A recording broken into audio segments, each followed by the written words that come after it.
जय श्री कृष्ण। तुम लोग कहीं जा रहे हैं? कहाँ? वो हमने अपने अलग रहने का इंतजाम कर लिया है। जहाज जब डूबता है तो सबसे पहले चूहे ही भागते हैं, सुना था। आज देख भी लिया। तुम लोगों ने रहने का इंतजाम तो कर लिया है ना? जाने का किया है या रिक्शा बुलवाऊं? अब बुलाने का क्या है, जिस तरह की हालत चल रही है खरीद लो, चलाने के काम आ जाए शायद। देख रही है बाप, आपके प्रिय गौतम जी सबसे पहले हमें छोड़कर जा रहे हैं।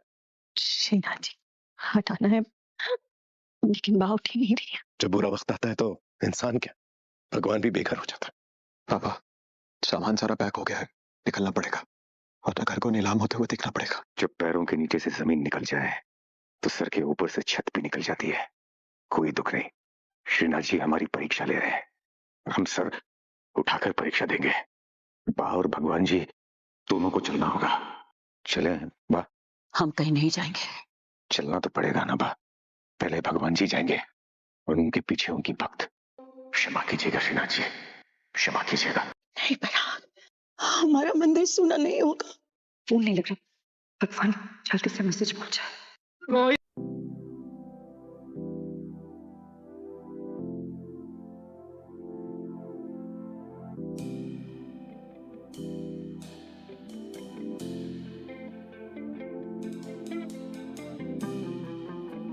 हमारे श्रीनाथ जी को कोई हाथ नहीं लगाएगा।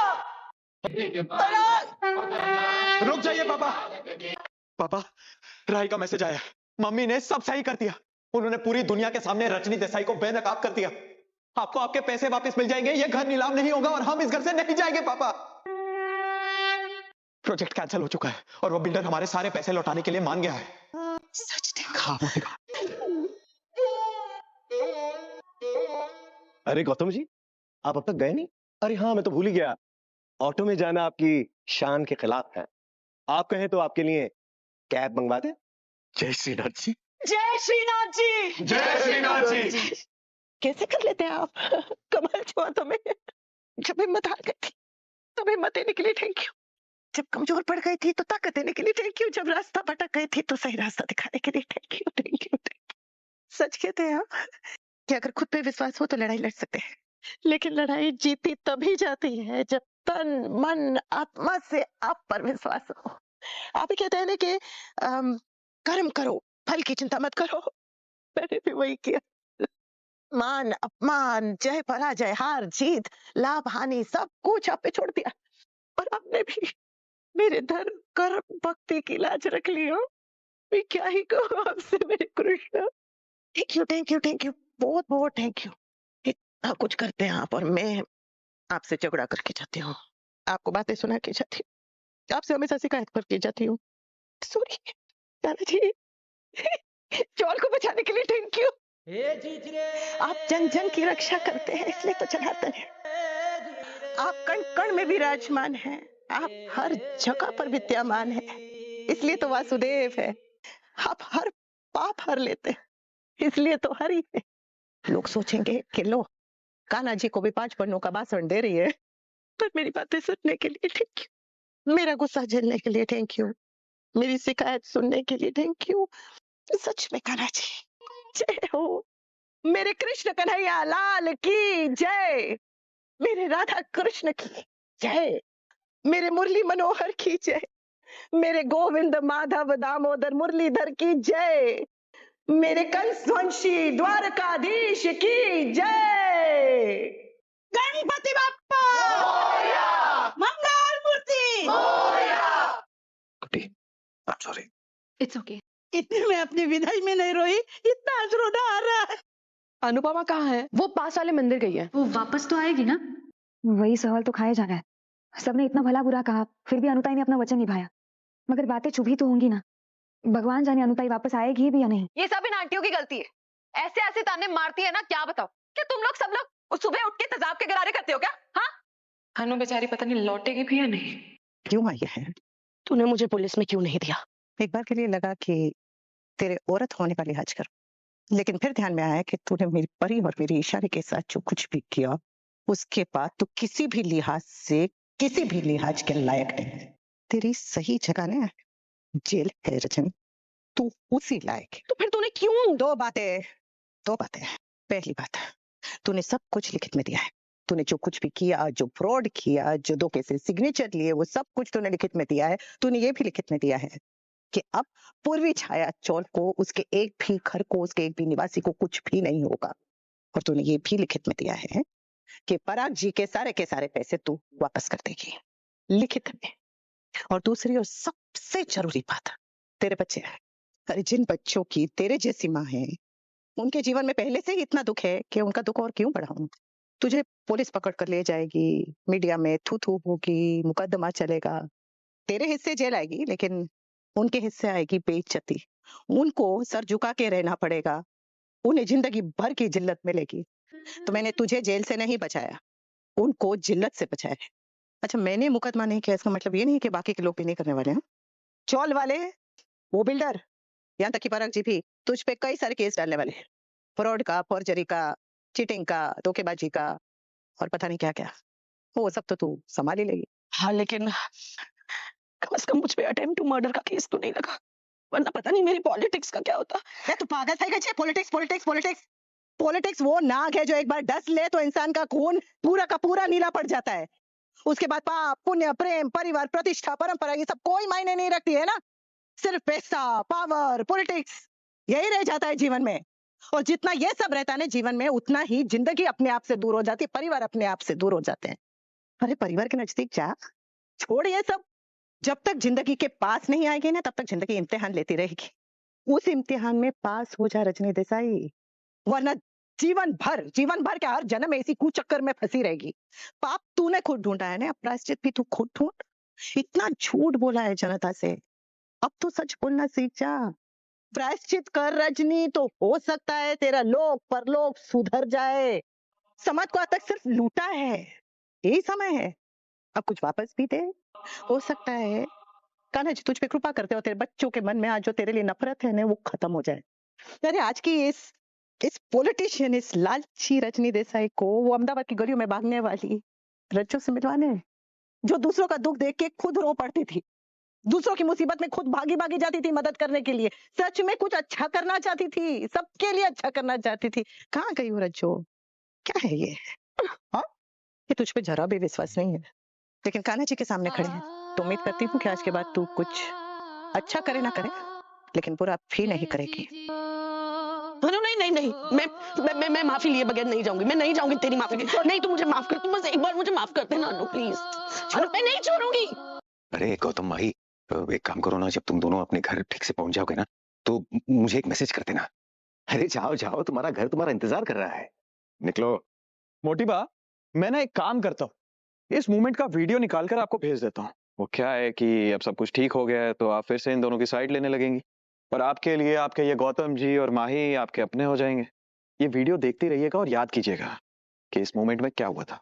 प्रेम ने बिल्कुल सही कहा है, बिल्कुल सही कहा है बा। ये पल याद रखिएगा, भूलिएगा मत कि जिस गौतम को रो रो के लड़ लड़ के आप इस घर में लेकर आई थी ना, उसने इस घर को छोड़ने के फैसले में एक सेकंड नहीं लगाया। रिक्शा बुलवाऊं या खरीद के दूं, चलाने के काम आएगा। और ऐसी सोच रखने वाले सिर्फ अकेले यही नहीं है, मीता ने भी यही सोचा था। एक मिनट, मैं भी एक रिकॉर्डिंग कर लूं प्लीज? एक सेकंड, एक बढ़िया सी अच्छी सी रिकॉर्डिंग इस घर की, ये देखो। आहा, बहुत बढ़िया। एक सेकंड। हाँ, घर वापस मिल गया है मीता। अगर घर आने का मन करे तो वापस आ जाना। मायके में रहने का मन है तो 1-2 साल वहीं पर रह सकती हो। पराग, बस हमारा घर बच गया पराग, सब ठीक है। और हमारा घर अनुपमा जी की वजह से बचा है। इसमें कोई शक नहीं है बा। अनुपमा जी का भले ही हमारे साथ कितना भी मतभेद हो, लेकिन अगर आज वो नहीं होती ना, तो हम सब लोग सड़क पर होते हैं। मैंने भी जाने अनजाने अनुपमा जी को पता नहीं क्या क्या कह दिया। जो कहा है उसकी माफी भी मांगेंगे आनंद। हम उसूल के साथ जीते आए हैं पराग। अगर हम उसूल के लिए सर ऊंचा कर सकते हैं तो उसूल के लिए सर झुका भी सकते हैं। अनुपमा जी ने हमारा घर बचाया है बा, उसके लिए शुक्रिया, और बदतमीजी के लिए माफी दोनों करने हैं। मम्मी ने सब सही तो कर दिया, लेकिन अब मम्मी क्या फैसला करेंगी? नहीं छोड़ूंगी मैं मानती हूँ कि मैं एक अच्छी सहेली, एक अच्छी मां नहीं थी। अरे ये सब तो छोड़, मैं तो औरत भी सही नहीं थी। मैंने तो अपने बच्चों को भी परवरिश सही तरीके से नहीं दी, वरुण को नहीं दी। मैं बस यही सोचती थी कि मैं जो कुछ भी कर रही हूँ ना, अपने बच्चों के भविष्य के लिए कर रही हूँ। हाँ सच्ची, भूल गई थी कि बच्चों का भविष्य संपत्ति नहीं बल्कि संस्कार बनाते हैं। प्रेरणा, मेरी बेटी मेरे बारे में बिल्कुल सही थी। वो पहले ही समझ गई कि मेरी माँ तो डायन है, डायन, इससे दूर रहना ही अच्छा, इसलिए वो पहले ही मुझसे हट गई। अरे डायन भी 7 घर छोड़ के वार करती, लेकिन मैंने तो अपने ही बच्चों को, वरुण को, अपने पाप में भागीदार बना दिया।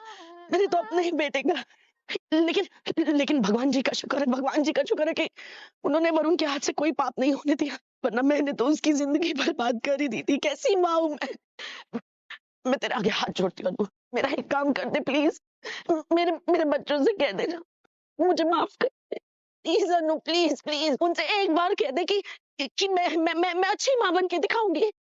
मैं तेरे आगे अपने बच्चों की भीख मांग रही हूँ। मुझे मेरे बच्चे लौटा दे अनु, मुझे मेरे बच्चे। अभी भी तुम मांग ही रही है रजनी, देना सीखा ही नहीं है ना, बस छीनना, लेना, मांगना, यही आता है ना रजनी देसाई। अरे देना सीख। और तेरे बच्चों को मैंने तुझसे नहीं छीना है, तेरे अपने पापों ने तेरे बच्चों को तुझसे दूर किया है। और तूने अपने पापों का गड्ढा इतना गहरा खोदा है ना रजनी कि वो इस जन्म में तो नहीं भरेगा, जन्मों जन्म तक बढ़ती रहेगी तो भी शायद ना भरे। देख, तेरे बच्चों तक तेरा संदेश पहुंचा दूंगी, उसके आगे कुछ नहीं करूंगी, ना सलाह दूंगी ना उनसे सोचने के लिए कहूंगी।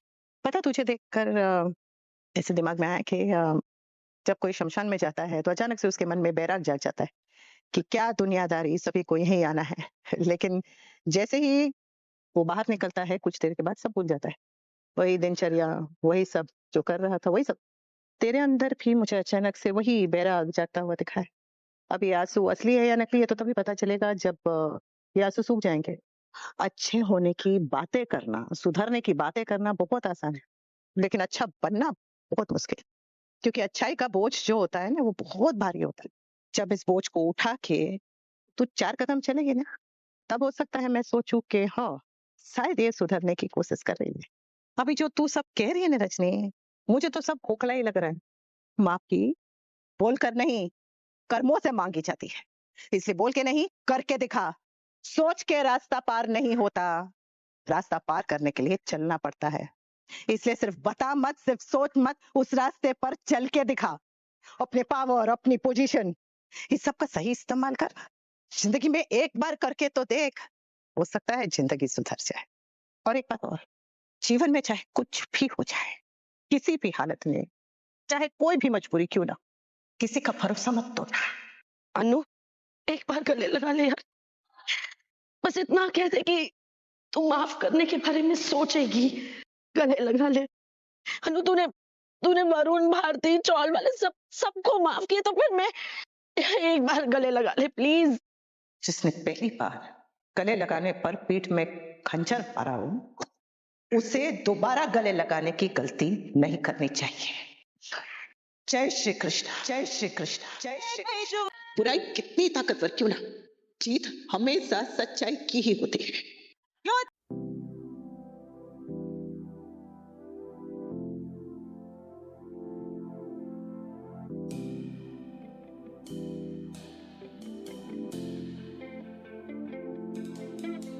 हेलो, क्या मम्मी क्या हुआ? अभी के अभी जाना होगा।